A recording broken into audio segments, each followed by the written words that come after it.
You ready to be cutthroat about this list, dude? Trash, all of them. Oh, man. What is up, everybody? Welcome to the Cardboard Drafthouse. My name's Ryan. This is Dante. And we are back, baby, with Yeah. Buy, Try, Pass, or Trash. or BTPT for short. Dante's resorted to BTPT after he got the spinny wheel of death via Joel over his head. BTPT, episode 3. We're back with the monthly roundup of everything we played on the channel and off the channel. And today, we've got some beers, maybe from our top 10 list. Some comeback beers, or beers that we bought and have not drank yet, so we use them. Hey, we're recycling around here. You know, we're doing our part. Multi-purpose. I'm doing my part. I got the Super Mariner Bros. This is just a 4.2 Pilsner, nothing crazy. And I have the Common Space Sunrisa Mexican style lager, also a 4.2. Nice light beer. For sure. On our buy, try, pass, or trash, we tell you whether you should buy a game, try a game, pass on a game, or simply throw it in the trash. Let's get to it, dude. Yep. What's our first game? Our first game is going to be Unconscious Mind, which we have a playthrough of it. So we'll let you know what we think about it. It did make us unconscious when we played that. It did. You ready? Yep. Boom. What did I say? Brain hurt? Brain hurt. Yeah. Ugh, brain hurty. So this is a worker placement game. Trying to cure some people and do some research. You have bits from boards you play with, and there's a lot going on with this game. This is a try for me because you do too much in this game.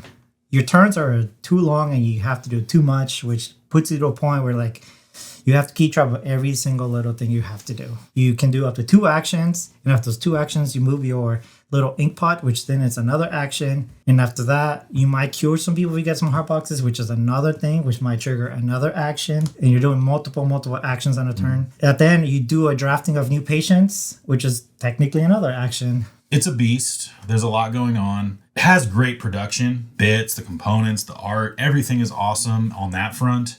But yeah, it is very combo-y, and your turns can take a long time, and you can almost sort of forget where you were at and what you were doing, especially if you're playing with more than just 2 players. You know, you get a third player involved, you might not see your turn back for 20-30 minutes. I feel like there were definitely moments where I wanted to do something and I didn't have one of my little player insights, and I would get well into my turn and then realize I can't even do this because I don't have the player insight to do the thing that I want to do.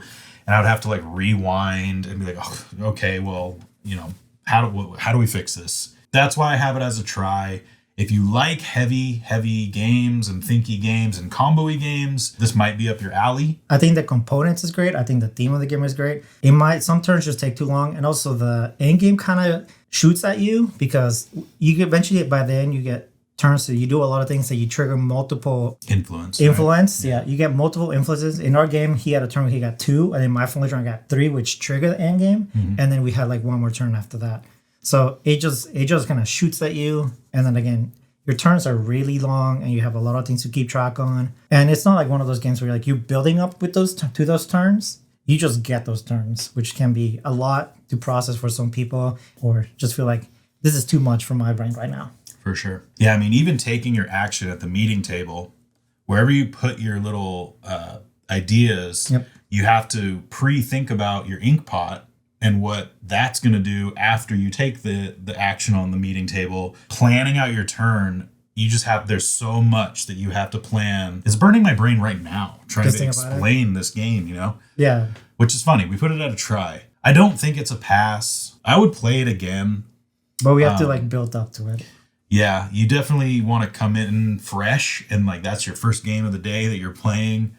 You don't want, that's not we've played a couple games. Let's jam Unconscious Mind now, No, not that type of game for sure. Yeah, there's also a lot of little rules and free actions you have to keep track on that you can do at any point. When I did the teach, And I was just going through all of it. I'm like, I couldn't even get everything on there because there's just so many little things you have to remember. One of those games where, as our boy Joel would say, after you play it, you need to take a Candyland break afterwards, you know? It's definitely worth trying. It is something that has a lot going on. So you have to remember that. Well, that was Unconscious Mind. I think we're good on that one, huh? Yeah.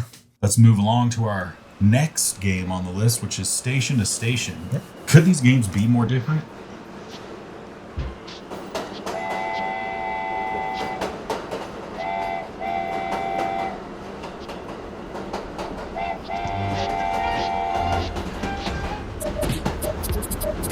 What do we got?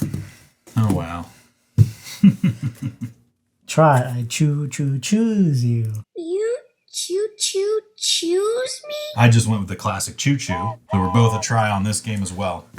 So Station to Station, obviously a lot more of a chiller game. I like train games. I like train themes in games. I'm not sure what I expected with Station to Station. One of our friends watched our playthrough of it and he kind of said, this feels a bit like Ticket to Ride elevated. Yeah, it's like Ticket to Ride plus. Mm-hmm. And I'm not mad about that. I own a Ticket to Ride. This game does feel like that. It's more complex than Ticket to Ride, but it is still a very chill game. I feel like it's a little fast. You move through those seasons pretty quick. Yeah. I feel that I'm just building up to something and then all of a sudden the game's over. But yeah, it's a game where you're moving your train around the board, you're delivering goods to different cities, fulfilling orders. Meaning your like go-karts. Right, trying to fulfill going from a certain city to a certain city. It's a nice chill game that, I mean, it's definitely at like end of night or maybe middle of the day. It does have like really cool things where like you can get some like people to work for you that add new actions or you make your turns a little bit better. I mean, when we were playing, like I was getting like little bonuses with my little people that I added. So that can be really cool. It is a very simple kind of Ticket to Ride style game, and we only played it at 2. I would like to play it at maybe at 3 and 4 and see what happens. I feel it'd be kind of be the same. It could up it a little bit if you're playing at 3 or 4 because you get to kind of jump people. If you land on their spot, you get to move again for free, and with more people on the map, you know, you might be able to move further, and there might be more orders that are kind of like filling the board and changing things a little bit more. So maybe that would elevate this for us. We have only ever played it at 2. So we should give it a shot at 3 and maybe even 4. Because I'm sure it wouldn't be that long of a game even at 4 player. No, so, I know how light it is. So it should be fine. Yeah, definitely. I would say definitely try it if you like those Ticket to Ride style games. This is one with a little more complexity added to it, but definitely nothing too complex to play it. I will say, do not ignore those crew members. Because in our playthrough, if you watch that, on our channel, Dante definitely got some crew members early. I did not get any for a long time, and like they can be very strong and up your game a lot. And so I think prioritizing those early is actually what you need to do for sure. And I did not do that. So I definitely feel those crew members added a lot more, gave me more flexibility while we play the game and just allow me to do things faster and get some points faster. So that was Station to Station. Ready to move on to Mistborn, the deck building game? Yep. All right.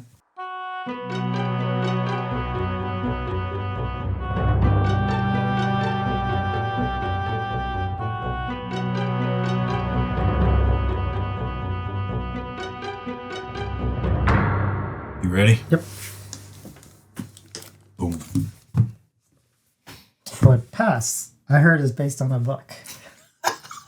How can you read this? There's no pictures. I put try, and I put that the Lord of the Mists is sad with me. You don't even know who that is. Nope. No.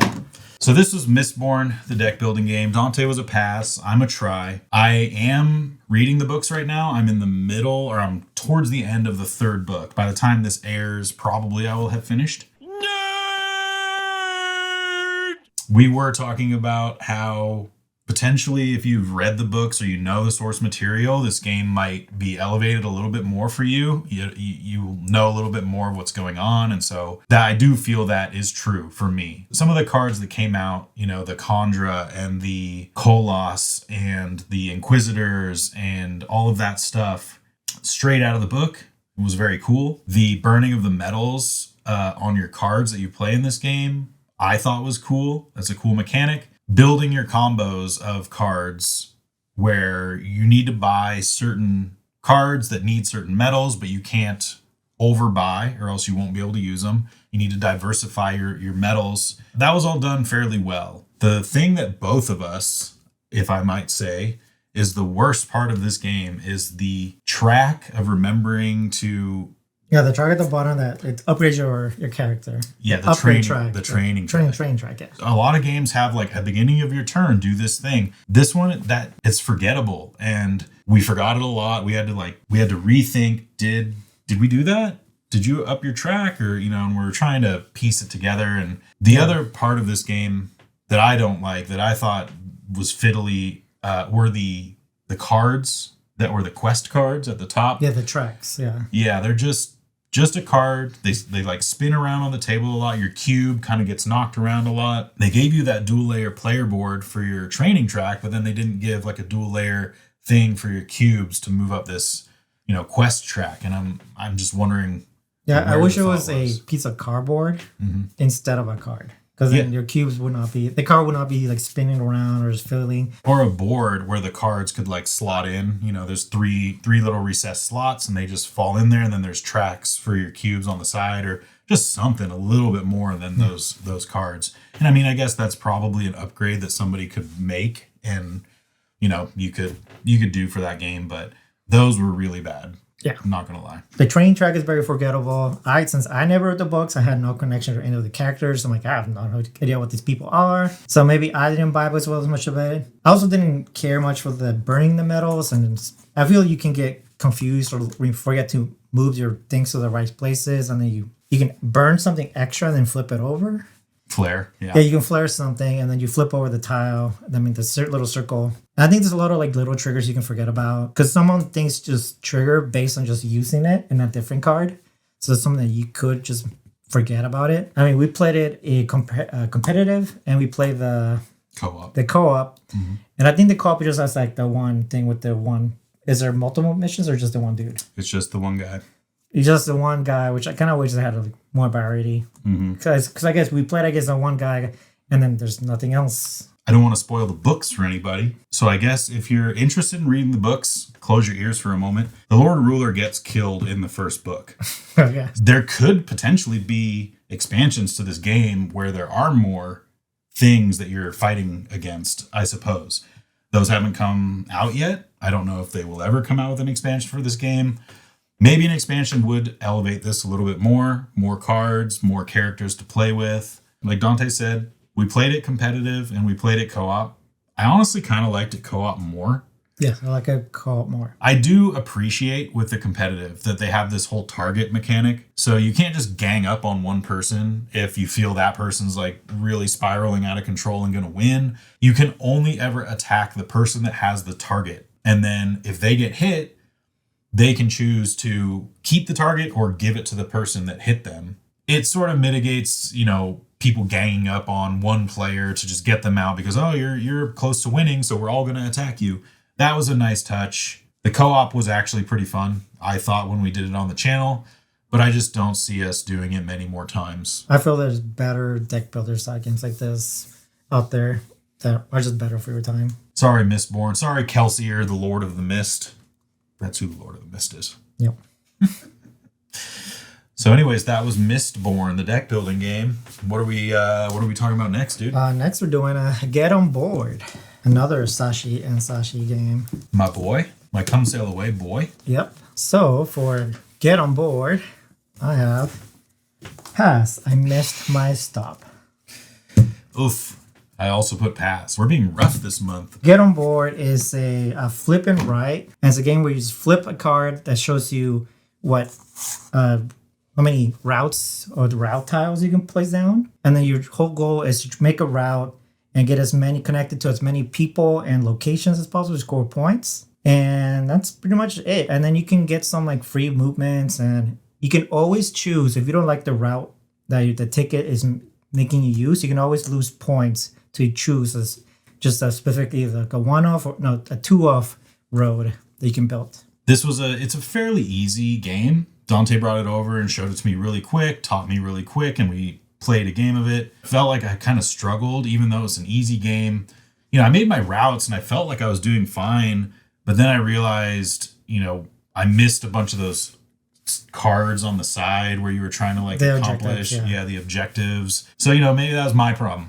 I'm bad at driving a bus through New York. Yep. After one play, I'm not super excited to play it again. In my mind, that means it's a pass. I enjoyed it, and I think I kind of learned that when it comes to flipping rights or rolling rights, they just don't really vibe with me. Every single one I play, I like it the first time, and then after every play after, I feel like it just gets samey. Because again, your board is always the same. The only thing that changes is just like the die roll and the order you do things on. Or where you start, I guess. Or where you start. Yeah. I just feel everything just gets samey. Same thing happens with other games that I played with like other games similar to this, and I'm just like, I play them, I'm like, oh, this is cool, and then I play them like 2-3 more times, I'm like, I'm kind of done with them. Mm-hmm. So this is a game that just like, I feel like after the times that I played it, I'm just going, okay, I think I'm cool with this, and I can move on. So not a banger as Come Sail Away. Yeah, when he told me, hey, this is the same designer as Come Sail Away, I was like, I'm in. Let's go, baby. If you saw our top 10 list, maybe Come Sail Away was in my top 10. After playing this one, I was just... Yeah, meh. I feel very mad about it. Meh. Yeah. Unfortunately. Yep. So yeah, that was... Okay. Get on board. Maybe it's time to get off board, if you know what I mean. Yeah. Maybe just drive yourself and don't take the bus. Just take the subway, dude. Get off the bus. And nobody got time for that. What's our next game? Galileo Galilei. Galileo Galilei.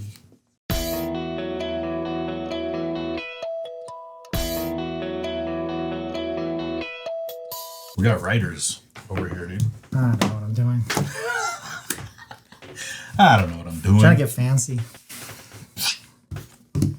Boom! Would you look at that? Tried doing some stars and some planets, but they just look like dumb circles. Yeah. So that didn't work out for me. I just did stars. Classic. I did Timeless. a star. So yeah, Galileo Galilei. That's a buy from both of us. This is from the same designer who made SETI. Yep, and Tea Garden, which technically is not really available, but we played it at Dice Tower West because they had a copy that they got from somewhere. I have Tea Garden pre-ordered, but it just hasn't shown up yet. Patiently waiting. Spoiler alert again. SETI was on Dante's top 10 list. I really like SETI as well. Yep. I really liked this game. I was kind of surprised by this game. It's a lot lighter than I thought it would be. It's an action selection game. You've got a telescope where you're just moving it to point at a certain action, and then you take that action. A lot of the actions are just gaining dice of a certain color. Changing, upping your dice, changing the color. Yep. Once you get these dice onto your player board, you're manipulating them, and then you spend them to observe planets and stars in the sky. And all of that is really simple. The hardest part of the game is managing the Inquisitor track. Yeah. Where, as you're doing all these observations of stars and whatnot in the sky, the Inquisitors think that you're a heretic and that you're communing with the devil or something, as they did back in the day. Those were the days. What? You sound like you yearn for those days, Frank. No. They show up on your board and they give you negative points unless you influence them enough to speak well on your behalf. You just need to go for it, and you just need to get some Inquisitors and take some negative hits early on, and then eventually influence them later, and you'll be fine. But it is kind of scary to take that first plunge and just get a bunch of Inquisitors. Yeah, you can get a lot of negative points. I do feel that sometimes you might not get the cards or the actions to move the Inquisitors. I did feel when we played it that I got to a point where I wasn't able to move them more. And I did end up losing a lot of points because of that. So it's definitely something, if you don't, your first play, maybe if you don't know about it or know how to move them, you can lose a lot of points at the end of the game. So it could feel a little bit bad, but again, the rest of the game is very solid. Has a lot of fun things to do. I like the art. A lot of the stuff is sort of monotone, like no color. The box is just like a tan. I mean, it's a very beige. If you want to say this is a beige game. Right. The whole, the board is beige. Everything's beige except when you flip those cards over and you see the planets and the stars. Those are just vibrant greens and blues. And so it's very cool when you lay out all the planets and you see those. And then the dice are also just primary color, like red, yellow, blue. Yep. very vibrant dice colors. There is a funny aspect of mixing the dice because sometimes you need to spend a two blue dice. and a yellow to make green, and then make purple with red and yellow. And you don't need to know color theory. It shows you yellow and red, and then it shows you purple. Yeah, it's like a little triangle where it shows, the two colors and then what they make there. But that's a very cool incorporation of needing the two different color dice to then view this planet here or whatever. I was pleasantly surprised by it. After SETI, I guess I thought like, this also can't be a banger, but I really enjoyed it. And I've played it at 2 and at 3. All player counts have been great. I really enjoy my play of it. I want to explore it more. Now that I kind of know how the Inquisitors work, maybe I do better with that. Maybe also with upgrading your tiles. I didn't upgrade as much as I thought I should have. So, I mean, now after that one play, I want to play more. Now, is it as good as SETI? I would say no. I like SETI more. SETI is also a heavier game, for sure. Yes. Like, this is a lot lighter. Yes. Galileo Galilei is a lot lighter, which I didn't expect. Expected it to be the same weight as SETI, and then when we played it, I was like, oh. Yeah. The only other thing is kind of not the greatest. I would say the comments, because you play the comment and then they're like a -1, and then you move the comment and they're a -2, and then after you use the -2, you move them to this little track. I feel like that could be a little bit fiddly, but that's just my personal opinion. I appreciate it though. When you spend the comment, it reduces the dice value you need to observe a thing. So if the thing you're trying to observe needs a value of 5, you can spend one of your comments to make it a 4 instead. And then once you've spent it, now it can and pip something down 2. It's a way to mitigate your dice, and then once you use the 2, it goes to that track and it gives you like one little last bonus. I feel like if it didn't have that, you would be frustrated and like, man, I really want to observe that 7, but I just can't get my dice to those values, It's kind of weird that it's a full action to just place a comment down. Sure. Maybe if it was like, it had like a little extra thing, maybe you'll feel better. Yeah, I could see that. Yeah. Place a comment, pip a dice, either like up or down, so you can kind of manipulate a little bit more. It just feels weird when you just like place a comment and that's all you do. But there are some like end game scoring things that care about comments. So, it might not be, even though it feels like you're taking a turn off to place a comment, you're like, hey, at least I'm getting some end game points or something. So, I don't know. Yeah. But overall, designer is on fire. Some Hogan, I think is his name. Where the hell do we have this? Where are you at, dude? Where's SETI? Thomas Hollick, I think is his name. Thomas Hollix. Thomas Hollick. He's on fire. All the games we played of him so far we've enjoyed, and he has some other things on his way that we're looking really forward to. Mm-hmm. Definitely. But yeah, absolutely buy from both of us. So yeah, definitely try it or buy it for sure. What's our next game, bro? Our next game is one that's been showing up a lot on people's lists of like Gamecom upcoming lists and just people that have been getting it lately. It's Big Sur. Little box game, huh? Little box game. Dare I say small box Sunday? Yeah. We're making that a thing. Well, I just wrote Big Sur. You ready? Yep. Oof. That's a good one. California joke. Yeah. Maybe not Highway 5. Big Sur. It's a pass from me. Also a pass for me. That one hurts, I feel like. Yeah. So yeah, it's a card game that I guess Tableau Builder, where you just built this long highway and you're just trying to match icons together. So it's a set collection. By collecting those sets, you get additional cards that add bonuses or extra things you can do. Mm-hmm. And that's pretty much just you draw 2 cards, you play as many as you can, and then you play landmarks. And then once the deck runs out, the game ends and you just score your points. Mm-hmm.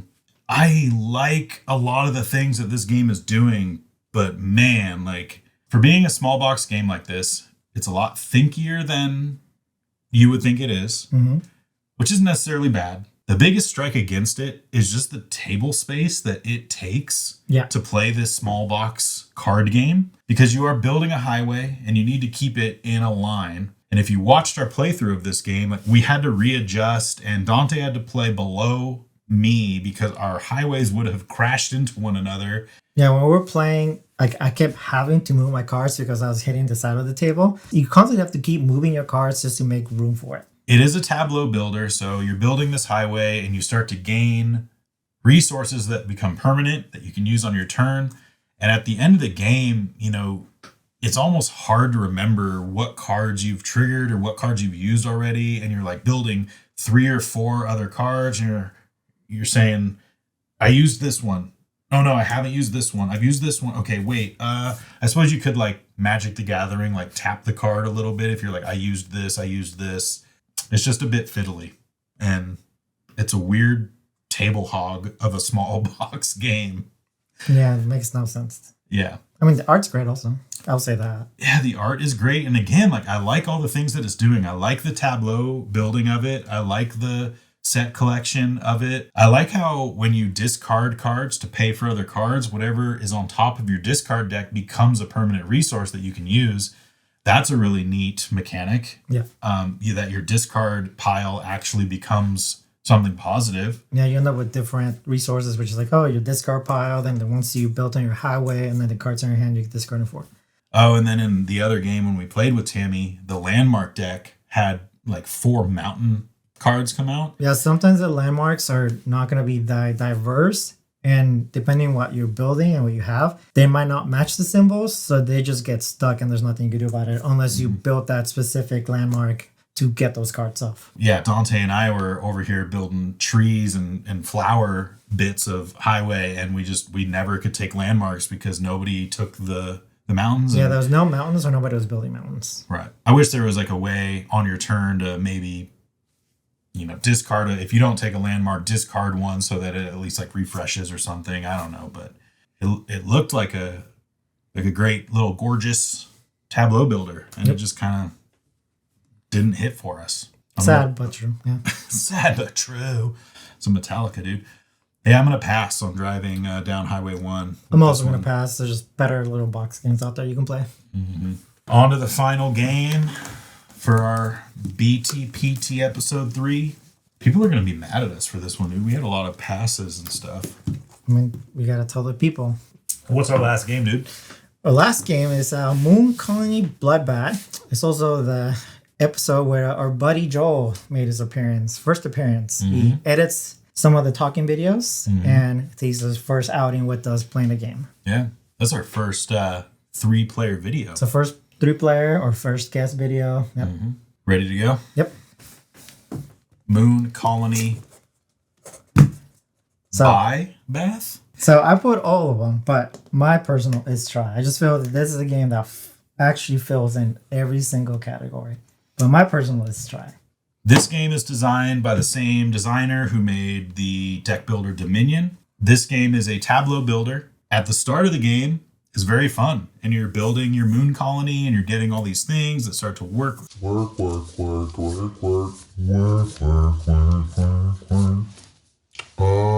It's great. And then the robots show up, and they start killing your colony off. And yeah, the robots, and then you have the accidents and the events going on. Mm-hmm. And you have to do paperwork. Yeah. Where you draw 1 card but discard 2. It's chaotic fun for me. When your tableau starts to break down is when the game really starts to hit, because that's when you will start to stress out, and you'll have to really evaluate what do I need to keep and what can I get rid of. Just get some people enough to fulfill this robot that we just drew or whatever. I haven't played a lot of tableau builders that are like tableau destroyers, if that makes sense, which that's what this game totally is. Yeah, this game is very simple. It's literally just do whatever the top of the deck is. It's a communal deck, and literally just do what the card says. And the only time you do anything is when you get to work. And then you choose 1 of 4 actions, and you do one of those. That can be really fun when you're building your little city, your colony, and you start maybe creating like some combos and an engine. And once you get to maybe the 3rd round, that's when everything goes haywire. So that's why I would say, like, for some people, that mayhem is going to be a buy. For me, it's definitely a try because it's fun just trying to figure and seeing all that happening. Some people might just completely pass because they might not like what's happening. Where you're like, you're building all of this and then just gets destroyed. And then you're just barely trying to survive. And again, some people who don't like that, it's just going to be like complete trash of a game for them. And what's crazy is there's the little event deck, right, where you're constantly adding these bad events. The last event actually ends the game. Yep. So if you can survive long enough, there is a way to where the game can end before all the colonies are destroyed. We have never had that happen yet. I don't know if it's possible. I'm sure tell us if you've done it, let us know. I'm sure there's ways to do it, but yeah, that's interesting that's a part of the game. I want to make that happen. We got into the round before that where that could happen. We're like 3-4 cards away. Yeah. But we don't know if you might be able to survive those 3-4 cards before you can even get there. I think it's fun in that the first half of the game, you're building up, and then the second half, like I said, you're blowing everything up and it's all kind of falling apart, but making those choices of what to keep, what not to keep, it's just fun. It's a simultaneous type game. Yeah. On our channel, we played it in like turn order, so that way you could see what the heck we were all doing. But if you're playing it in a group, you can all take turns simultaneously, so it's not a terribly long game. That's been nice recently. I feel like more and more games have kind of been trying to do that simultaneous turn or turns that don't take quite as long. And so for me, it's a solid buy. For me, it's a solid try. I think I enjoy the mayhem and the destruction and just hoping to survive. Again, our playthrough, old buddy Joe looks looking super, super good. We're not spoiled, but maybe he didn't make it. Yeah, his engine was looking gross, man. Like anytime he farmed, he was getting like so much popping off. And I felt like my engine did nothing. I was just like floundering the whole game. But yet somehow I still kind of survived towards the end. I was, spoiler alert, the first one knocked out. But I still made it. I think same round as Joel, or maybe just the next round Joel went out and maybe Dante lived. We don't know. Yeah, we don't know who survived. It was mayhem, we'll tell you that. Well, that was our buy, try, pass, or trash for this last month or so. Thank you guys for watching. Thanks for hanging out with us. What's in the future? What is in the future? Oh, crap. We're going to have another buddy join us for the Corpse. What's that game called? Core of Discovery. Yep. Mm-hmm. It's a co-op game, so you'll meet our buddy Keck. Yeah. Shout out to Keck. Shout out Keck. He's going to be on the channel soon. Yeah, we got Core Discovery. We do have Everdell Wintertime. Yep. Silver Frost. Silver Frost, yep. That we might bring to the channel because we both really like Everdell. This new version came out and it's a little bit brutal. I did just get Vantage, and Joel and I play a lot of campaigny type games, exploration type games, and so Joel is really excited to try Vantage, and I'm super down to just play it on camera because why not? People seem to be liking it. People seem to like to watch it. So I'll bring it to you guys. By the time this comes out, it'll be after his 40th birthday weekend. Oh. So maybe we might have some slight footage of things that we did or games we played. But you'll definitely hear about it in BTPT 5.4 whenever that comes up. Yeah, way to drop that I'm just turning 40 in a couple weeks. Oh, man. Well, thank you guys for watching. Remember to like this video and subscribe to our channel. If you're still hanging out with us right now and you're not subscribed, why not? Yeah, we'll really appreciate it. Let us know in the comments why you're not subscribing. Right. Let us know if you agree with any of our thoughts on the games or if we're completely wrong and tell us why we're wrong. Yeah, for sure. Yeah, we like to read those comments. Just to reiterate from our top 10, if you comment on our video, I'm going to respond. It's going to be me, maybe you. You can respond if you want to. But yeah, it won't be the channel account. Yeah, it'll just be some random guy named Dante, just typing to you from YouTube. I respond to every comment. So hit me up. Yep. We're here. We're here to chat. We're here to play games. We're here to drink beers. Yep. Cheers, Dante, to BTPT3 and on to whatever comes next. Yep. Thanks, guys. As always, remember to drink and play responsibly, and we'll see you at the next one. Bye, everyone. Have a good one.